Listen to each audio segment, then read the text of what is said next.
Productivity is the efficiency of production of goods or services expressed by some measure. And if you are always changing that measure, of course you're going to overwhelm yourself. In today's episode, we are going to explore ways that you can be productive and avoid burnout. So let's get started.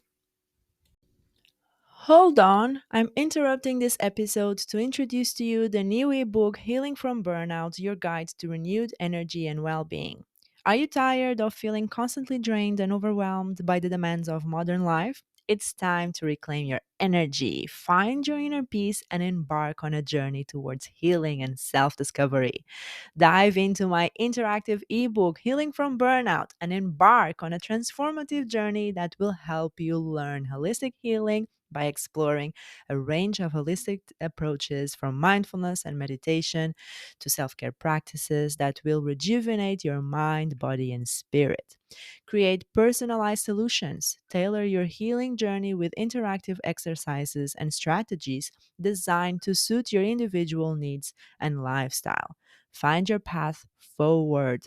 Chart your course towards a balanced, fulfilled life with expert insights, actionable tips, and a roadmap for long lasting change. There's also bonus access, downloadable audio guided meditation, insightful journaling prompts, and a powerful visualizations and hypnosis for ongoing transformation and encouragement. Say goodbye to burnout and hello to a vibrant, purpose filled life. Don't miss out on the chance to transform your well being. Get on the waiting list to get your copy of Healing from Burnout and take your first step towards a healthier, happier you. You will be the first to be notified when the ebook goes live, and you will have access to exclusive bonuses. Act now and reclaim your life. Click the link in the show notes to start your journey to healing and well being.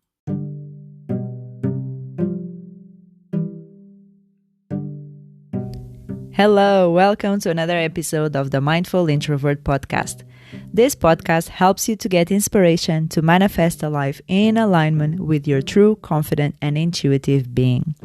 I'm Jo from mindfulintrovert.com, an inner peace and abundance coach, and my purpose here is really to help you slow down, look inwards, and create a more peaceful life by learning to trust your intuition and exploring your spirituality at a soul level. Ready to be empowered? Let's get on with the episode.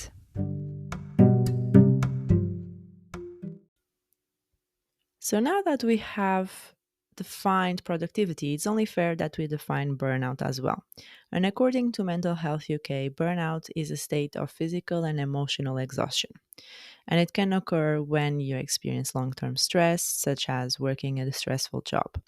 And some of the signs of burnout can be that you're feeling tired or drained most of the time, you feel helpless, lost, trapped, and or defeated.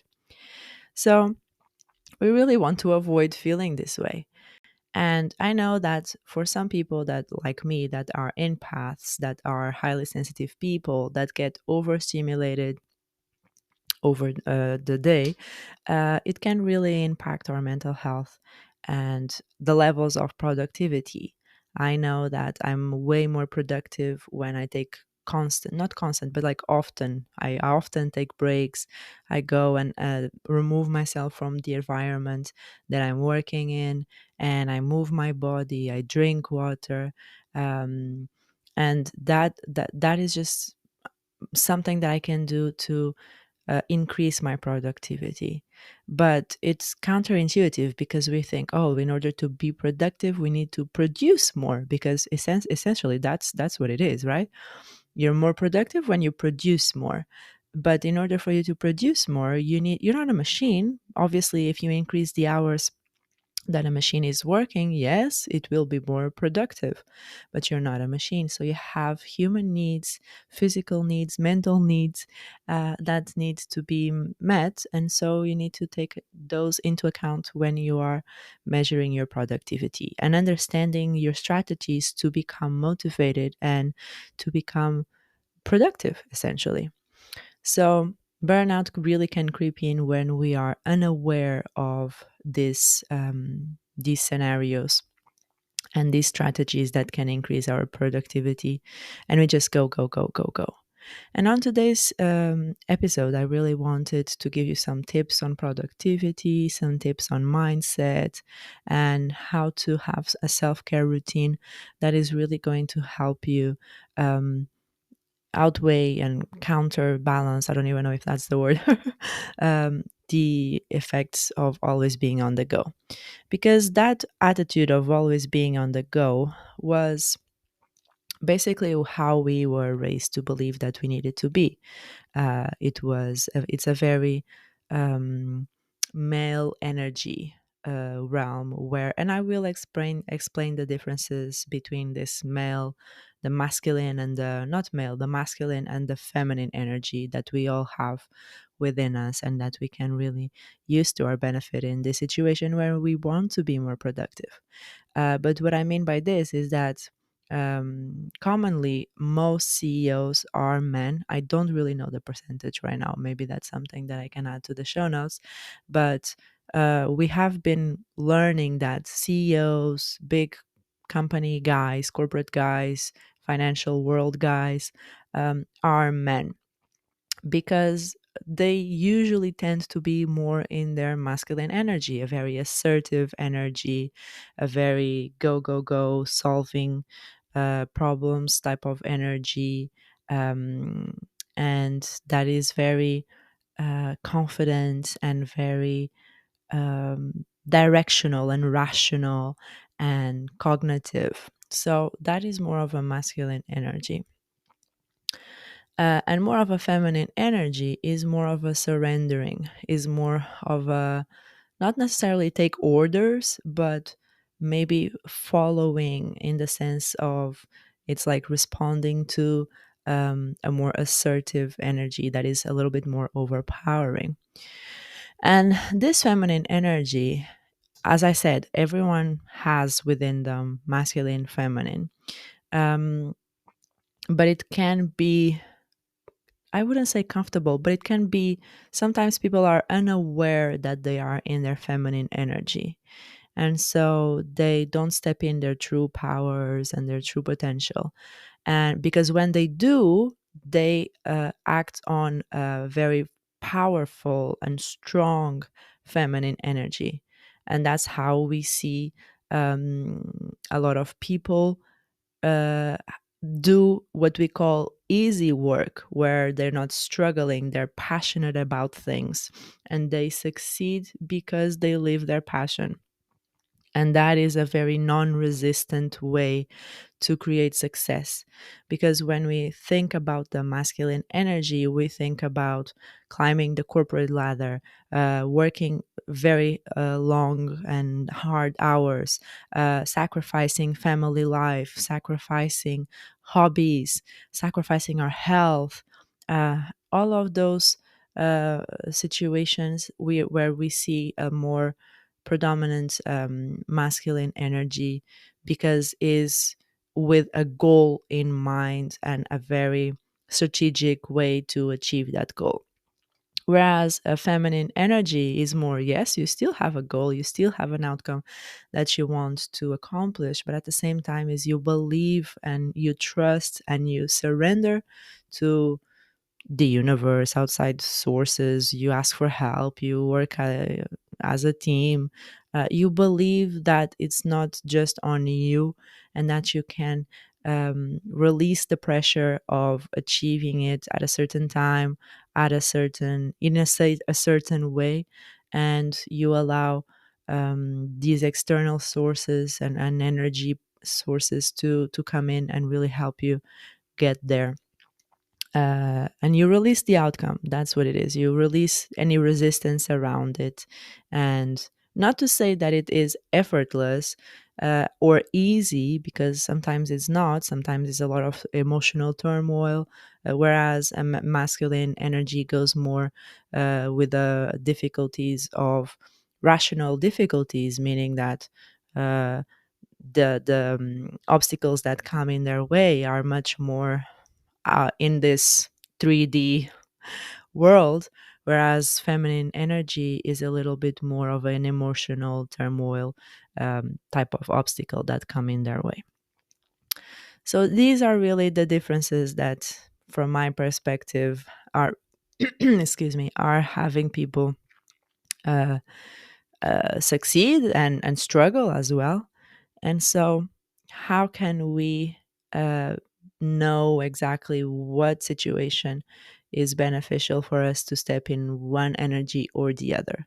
So, I would say excuse me, this comes with a lot of um, emotional intelligence and also emotional fitness, meaning that it comes with you understanding what the situation requires from you.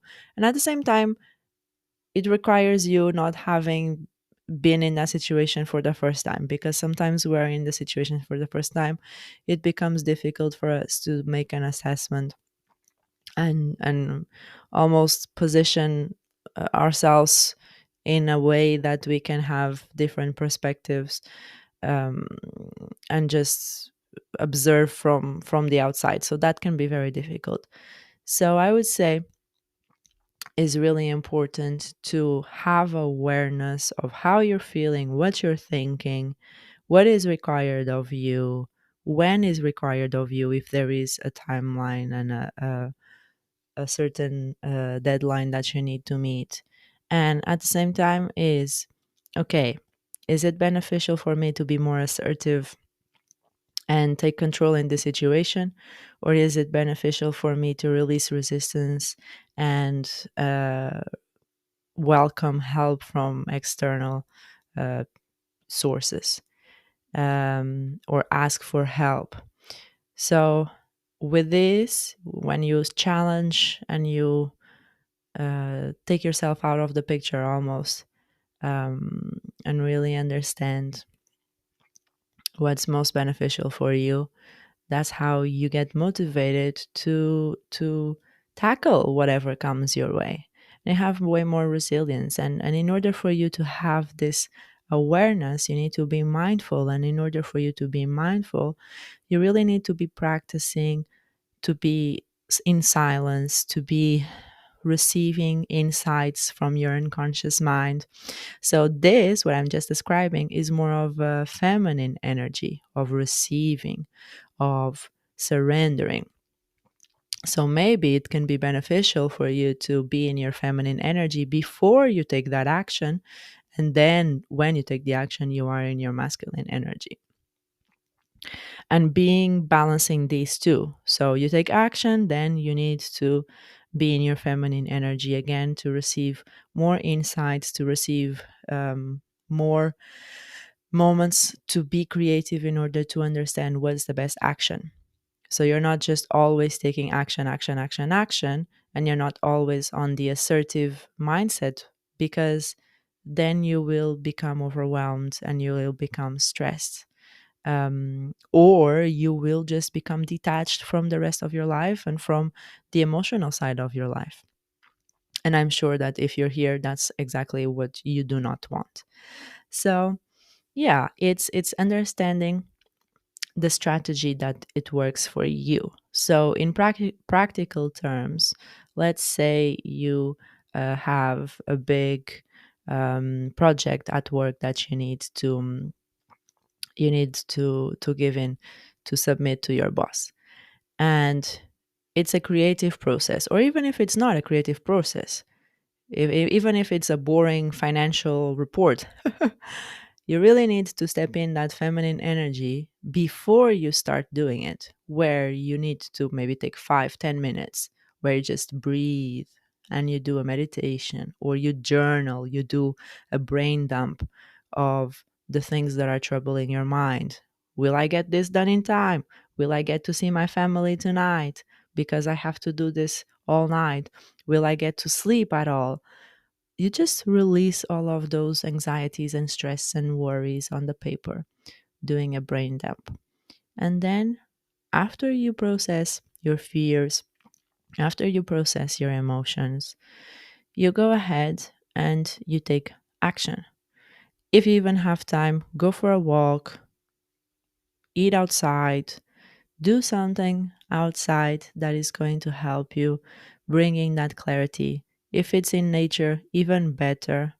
You'll get the nature energy that is very healing and very amazing to have creativity and renew your energy, take away your worries and give you motivation. So is being in your feminine energy before you have to be in your masculine energy and in your go, go, go, go. When you're in the flow, you are not distracted by anything. You're just completely focused and completely in the moment and doing what you need to do. So, all of this balance you can practice. You can practice and you can tell yourself, okay, what type of energy am I in at the moment? And then if it's not the appropriate type, you can do things to change it. You can do the physical aspects that I was saying to change it. So it's welcoming, receiving, um, and allowing things to be as they are. If you're afraid, let the fear exist. Accept that fear and work with the fear, because people have the idea that being in the masculine energy is being fearless. I wouldn't say that. I think being in the masculine energy in that sense can also be very equal to being in your strong feminine, where you are afraid, but you still do it because you believe that it will be okay, that you will be okay at the end of this, and you surrender to that fear and you don't allow it to take over you and take just proportions that are not realistic and that are not beneficial for you. So yes, that's the my definition and my idea of feminine and masculine energy. And then to increase productivity, I would really say um, doing things like this. So being aware of the type of energy that you need to be in and really prioritizing tasks. I always have three priorities in my day. And then if I can add some more, I add some more. But before I do anything else, those three priorities need to be achieved. And then I set deadlines, or I set blocks of time that I have to do that task. And this I'm still trying to figure out, because I'm still either giving, usually is too little time to complete that task, and then that creates a little bit of an overwhelm because I feel like I'm not being productive and I'm not again, it's the measure that is disproportionate. It's is not a good measure for me to have. And then I would say setting those deadlines are important, but at the same time, have them be somewhat flexible, so you are not, or be realistic. So you're not completely fooling yourself and you are pressuring yourself unnecessarily. And then avoid multitasking. This is something that can really have you distract yourself. And if you're writing an email at the same time you're answering the phone, at the same time you're trying to talk to a coworker, it's just way too much. So if you are doing multiple things, it's fine, but do that thing one at a time. Really avoid having your brain jump from one thing to the other, to the other, to the other, because that's how intrusive thoughts begin. That's how you are teaching your brain to continuously stay in an alert state, and that is exactly how you reach burnout. And so then I would say take breaks. Take as many breaks as you feel like you need to have you regain that state of focus and that motivation. And if you feel like you're taking more breaks than the actual work that you're doing, reevaluate if the work that you're doing is completely in alignment for you. Because I can tell you that is exactly why I have, not just why, but one of the reasons why I have decided to quit my job. it was because I could always think, the only thing I could think is, when is my next break? When can I take a break? Maybe now I can go to the bathroom just to have 5 minutes. And it's it's and or I was always thinking, when can I have my holiday, my time off? When can I get out of here? So it was always, yes, I was focusing on the task ahead, but I was always just looking forward for that break and looking forward for that moment where it was just for me, that I was controlling things the way I wanted to them to control. So that job was not in alignment for me. It was giving me way more stress than I wanted. So if you are feeling the same way, if you are completely burnt out and you feel like you don't love your job, that you're not in alignment with it, consider if it is where you should be.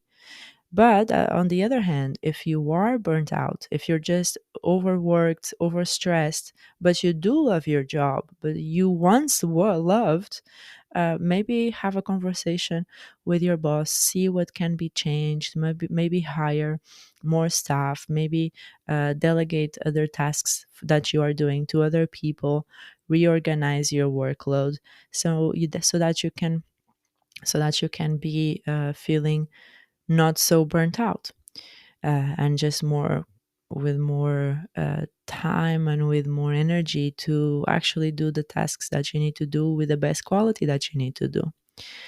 And then I would say simplify your work procedures is a very good way to reduce that overwhelm and to increase that productivity.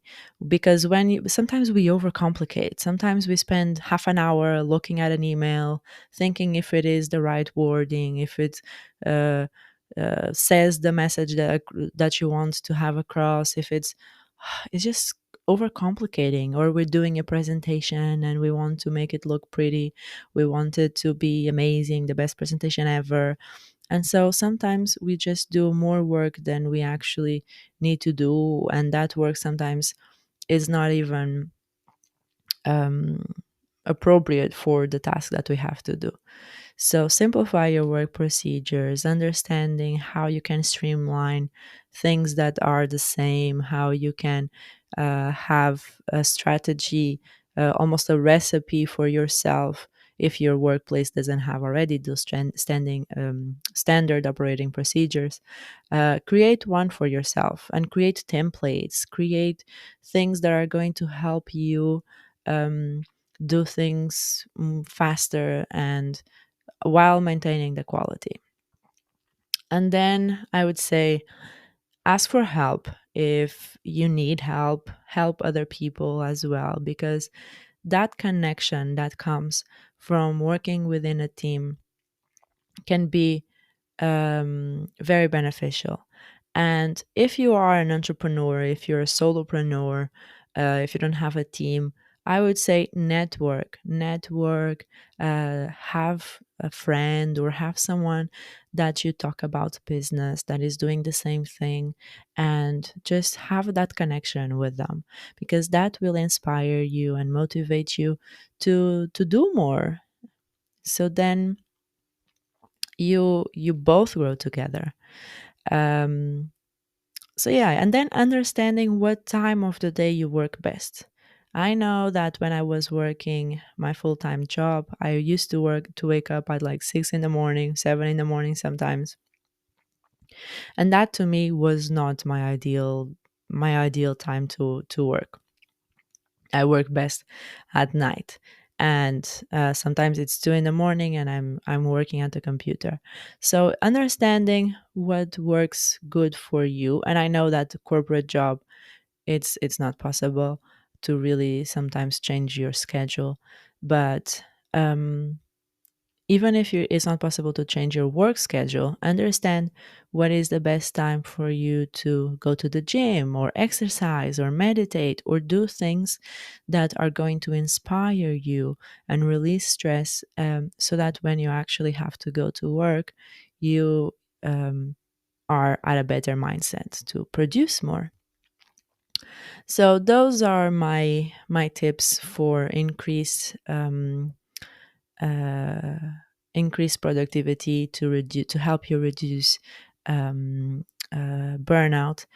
And then it's really making yourself a priority, making your self-care a priority, because whether you're an entrepreneur or you work corporate, you work 9 to 5, whatever it is, it this is your life, like you're not who you are is not what you're doing, is not um your identity, is not the title, the job title you have.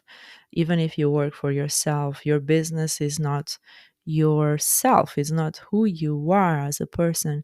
So your health is far more important than any productivity, than any um, results or goals that you have. Because if you are not with good mental health, with good physical health, you're not going to enjoy when we actually achieve those goals.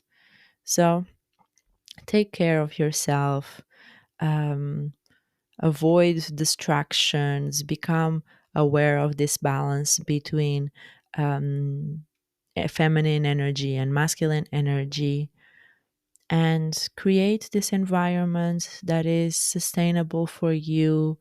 Do your hobbies, go be with your family, your loved ones, your friends, do something crazy and become almost childlike when you can. Obviously, not at work, but outside of work, outside of that very strong and formal energy, become a little bit childlike, become light and with a beginner's mind where everything is exciting or everything has the potential to be exciting. Just be curious and reduce judgment, because that is really going to help you to release that stress and to release that negativity that can lead to burnout. So that was my tips for today, and I hope you enjoyed, and stay around. Stay around, what am I saying? Stick around for the next episode. I'll see you then. Bye. If you are fully committed to your growth, I invite you to book a free inner peace assessment call with me, where we create an action plan to manifest a life worth living with more inner peace and self-love. And for more inspiring content, follow me on Instagram at Coach Joanna Calado and subscribe to my YouTube channel at The Intuitive Being. I will leave everything in the show notes so that you do not miss a thing. I'll see you in the next episode, and until then, slow down and trust yourself. Bye.